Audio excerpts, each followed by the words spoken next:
ukweli ni kwamba nilikuwa nafanya biashara, ndio napata fedha, nilikuwa na uwezo wa kiuchumi, ni kweli, ambao unaniwezesha, nimeweza kujenga, nimeweza kusomesha watoto wangu shule na nini na kadhalika na kadhalika. Lakini unajua huo ni udogo sana wa maisha ambao nilipaswa niishi. Umeona? Kwa sababu watu wasichojua ni kwamba ndani ya kusudi ndimo jina limokaa. Yaani wewe utakuwa nani baadaye imebebwa ndani ya kusudi. Kusudi limebeba kila kitu cha kwako. Ni hivi, kabla Mungu hajakuleta alishaandaa kila kitu kwa ajili yako. Uwe nani?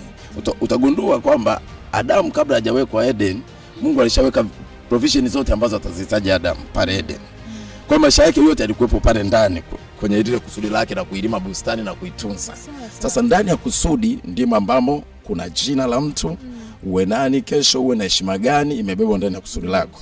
Ndani ya kusudi ndimo kuna utajiri wako na mali zako zote huko ndani ya hilo kusudi lako. Ndani ya kusudi umo ndimo ambapo kuna heshima yako na thamani yako iko ndani ya hilo kusudi.